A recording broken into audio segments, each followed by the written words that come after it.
Nos corresponde ahora nuestro tercer módulo del curso Origen y funcionamiento del sistema capitalista.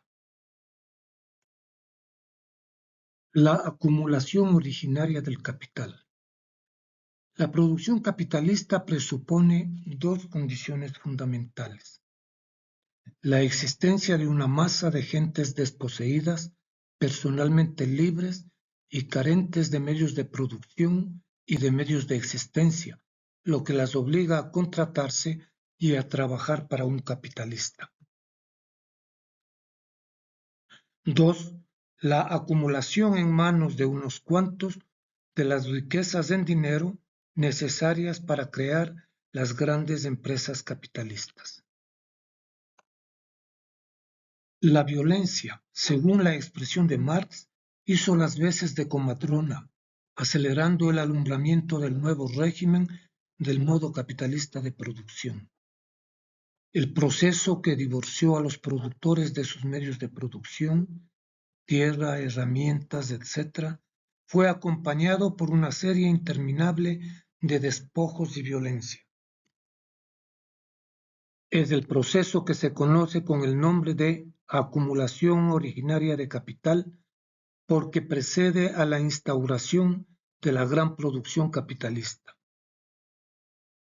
Algún día todo esto tampoco será tuyo, hijo mío. Al despojar de tierra a los campesinos, se logra un doble resultado.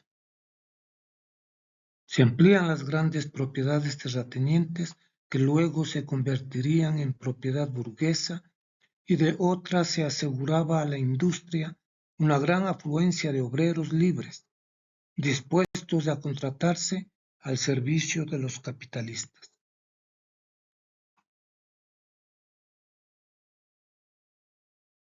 La conquista de América, que trajo consigo la depredación y el exterminio en masa de la población indígena, aportó a los conquistadores fabulosas riquezas, engrosada por la explotación de yacimientos de metales preciosos en cuyas minas morían cantidades de indios. Así fue como, a costa de la expoliación y la ruina de las masas de pequeños productores, se acumularon las riquezas en dinero necesarias para crear las grandes empresas capitalistas y se reclutó el indispensable ejército de obreros asalariados. Poniendo de manifiesto los rasgos característicos de este proceso, escribe Marx que el capital viene al mundo chorreando sangre y lodo por todos los poros, de los pies a la cabeza.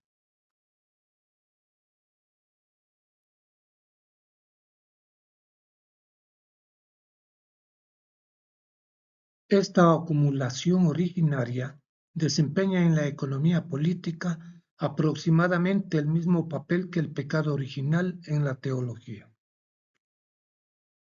De este pecado original arranca la pobreza de la gran masa que todavía hoy, a pesar de lo mucho que trabaja, no tiene nada que vender más que a sí misma, y la riqueza de los pocos, riqueza que no cesa de crecer, aunque ya haga muchísimo tiempo que sus propietarios han dejado de trabajar.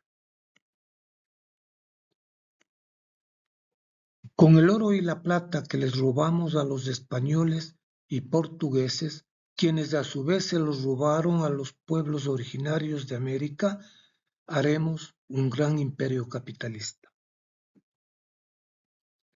Así fue la acumulación originaria del capital. La ley económica fundamental del capitalismo, la base del régimen capitalista. La base del régimen burgués es la propiedad capitalista sobre los medios de producción. Marx. El modo capitalista de producción descansa en el hecho de que las condiciones materiales de producción le son adjudicadas a los que no trabajan, bajo la forma de propiedad del capital y propiedad del suelo, mientras que la masa solo es propietaria de la condición personal de la producción, la fuerza de trabajo.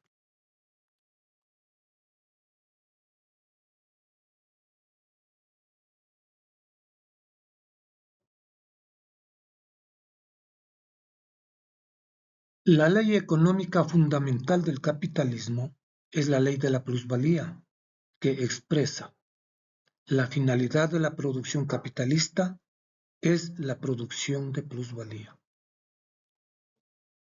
La producción de acero, dijo Marx, no es más que un pretexto para la producción de plusvalía.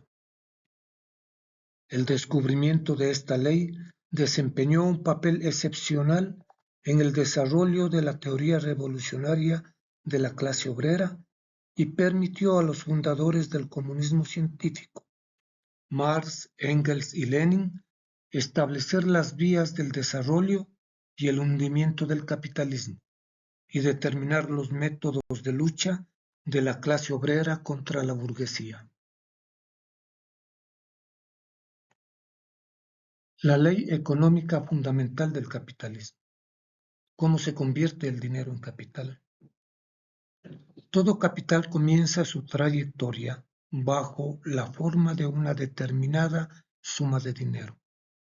El dinero de por sí no es capital.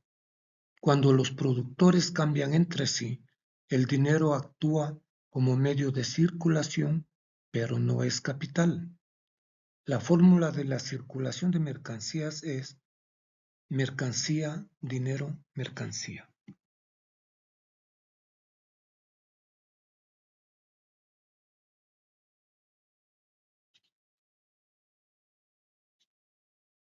En otras palabras, la venta de una mercancía para comprar otra.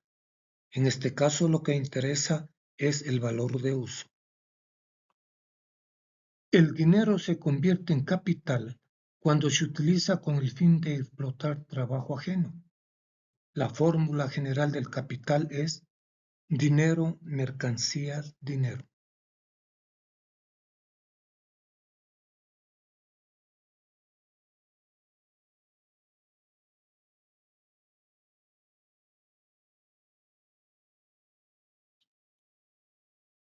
El movimiento del capital resultaría inútil si al final recuperaría la misma cantidad de dinero.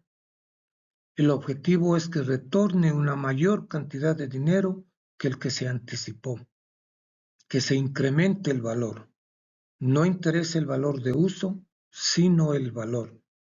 Por consiguiente, la fórmula general del capital es dinero, mercancía, dinero prima. Dinero prima significa dinero acrecentado. Pero ¿de dónde sale ese dinero prima?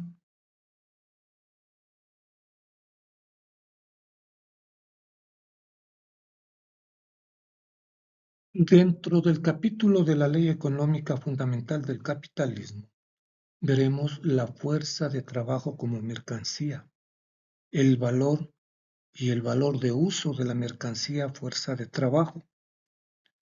La fuerza de trabajo, es decir, el conjunto de capacidades físicas y espirituales que el hombre pone en acción durante el proceso de producción de bienes materiales, es elemento necesario de la producción en cualquier forma de sociedad, pero solo bajo el capitalismo es la fuerza de trabajo una mercancía.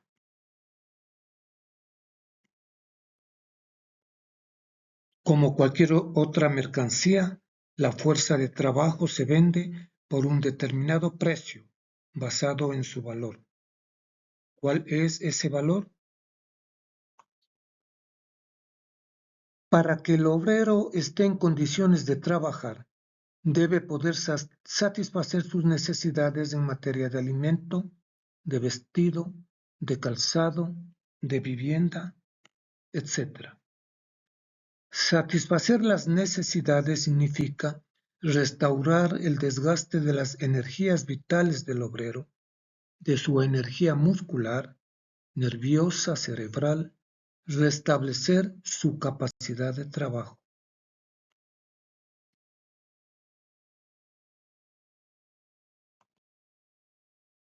Además, el capital necesita contar con un suministro ininterrumpido de fuerza de trabajo, para lo cual hay que dar al obrero la posibilidad no sólo de sostenerse él, sino de sostener también a su familia.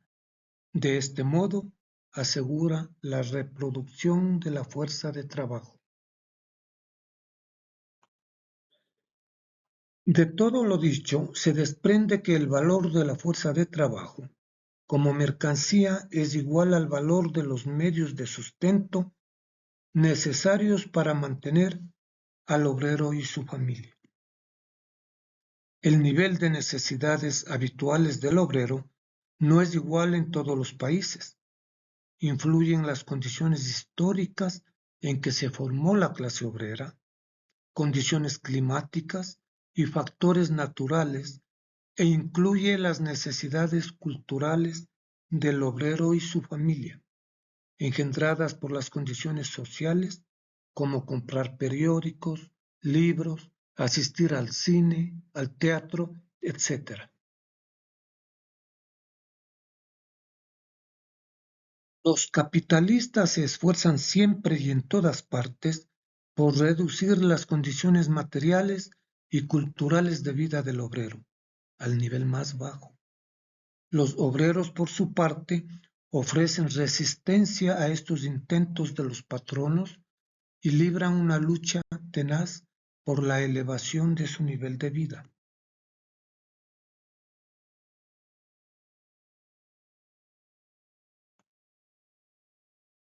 El modo capitalista de producción supone un nivel relativamente alto de productividad del trabajo, en el que el obrero, para crear un valor igual al de su fuerza de trabajo, solo necesita una parte de la jornada durante la cual trabaja. Supongamos que una hora de trabajo simple medio cree un valor igual a $1 y que el valor diario de la fuerza de trabajo sea de $4. En este caso, el obrero necesitará trabajar 4 horas al día para recuperar el valor de un día de su fuerza de trabajo. Pero el capitalista ha comprado su fuerza de trabajo por un día entero y obliga al proletario a trabajar no 4 horas, sino toda la jornada de trabajo que dura, digamos, 8 horas. En el transcurso de esas 8 horas, el obrero crea un valor igual a $8, siendo así que el valor de su fuerza de trabajo es de $4 solamente. Por tanto, el valor de uso de la mercancía fuerza de trabajo es su cualidad de ser fuente de valor y precisamente de más valor del que ella. Como habíamos dicho, si una hora es igual a una moneda, el valor diario de la fuerza de trabajo sería de 4 monedas. Con eso nos alcanza para comer o comprar todos los alimentos necesarios para restituir nuestra fuerza de trabajo. Sin embargo, la jornada de trabajo es de 8 horas. Y allí tenemos que en 4 horas se produce la reposición de la fuerza de trabajo que es expresada a través del salario. Con eso se repone la fuerza de trabajo. Pero quedan otras 4 horas de las que el capitalista se apropia y esta es la plusvalía. Lo graficamos de otra manera. Tenemos en color verde el valor diario para reponer la fuerza de trabajo y tenemos en el color rojo las otras 4 horas, que es el valor diario que se apropia el capitalista.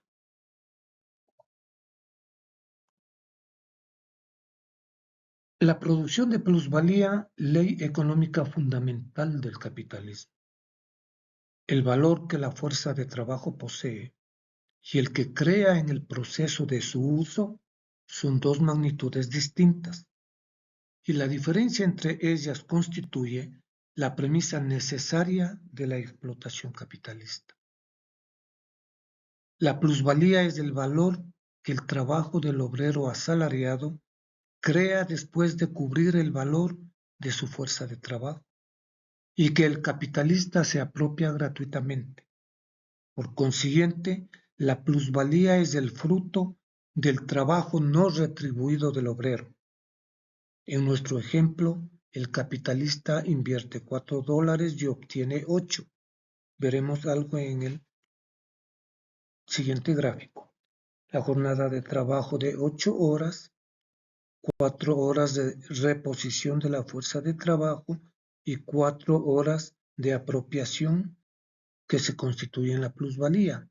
En nuestro ejemplo, para mirarlo diferente, el capitalista invierte $4 y obtiene $8.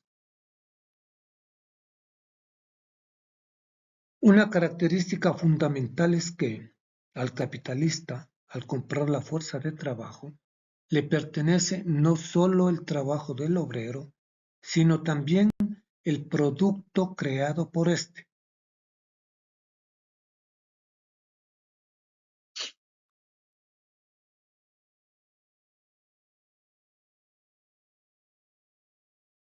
Yo te contrato por un mes, en jornadas de 8 horas diarias para hacer zapatos y te pago el salario mínimo de $482 mensuales. En máquinas, materias primas, luz e impuestos, gasto 518, total son $1,000.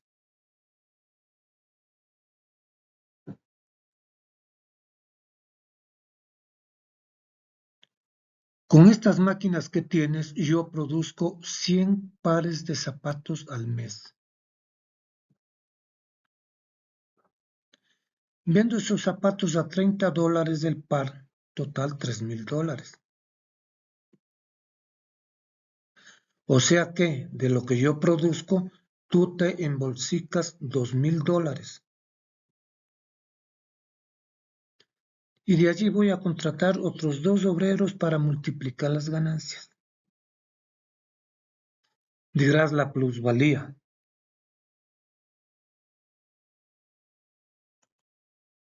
La finalidad de la producción capitalista es la creación de plusvalía.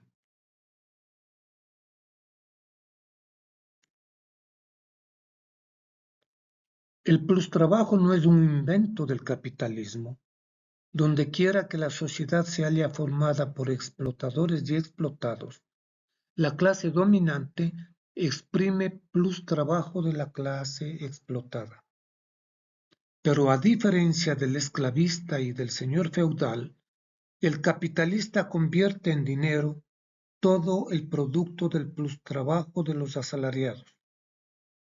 Parte del dinero gasta en objetos necesarios y artículos de lujo, y parte la invierte como capital complementario que le rinde nueva plusvalía.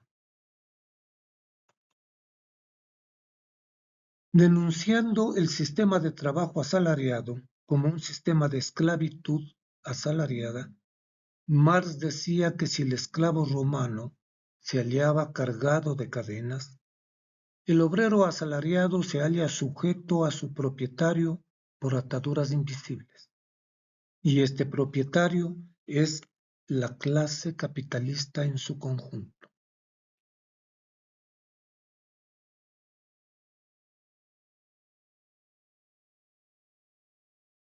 Y yo con el salario mínimo. La finalidad constante de la producción capitalista, dice Marx, consiste en crear el máximo de plusvalía o de plusproducto con el mínimo de capital desembolsado. Y yo con el mínimo esfuerzo.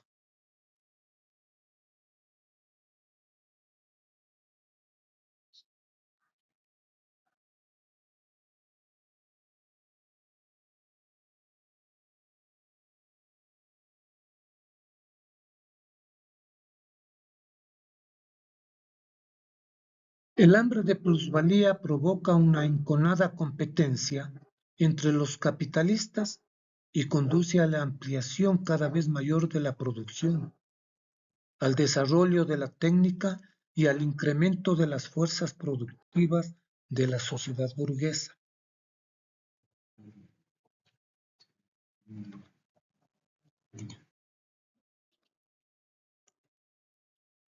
El hambre de plusvalía, al engendrar profundas contradicciones antagónicas entre el trabajo y el capital, agudiza la anarquía de la producción, da a la producción capitalista un carácter extraordinariamente contradictorio y desequilibrado, y determina un enorme despilfarro de fuerzas productivas. La producción de plusvalía, la obtención de lucro, es la ley absoluta de este sistema de producción, escribió Marx. Lenin calificó la doctrina de la plusvalía de piedra angular de la teoría económica de Marx. Con el descubrimiento de lo que es la esencia de la explotación capitalista, Marx asestó un golpe mortal a las aseveraciones de los economistas burgueses acerca de la armonía de los intereses de clase bajo el capitalismo y puso en manos de la clase obrera una potente arma ideológica en su lucha por liberarse del yugo capitalista.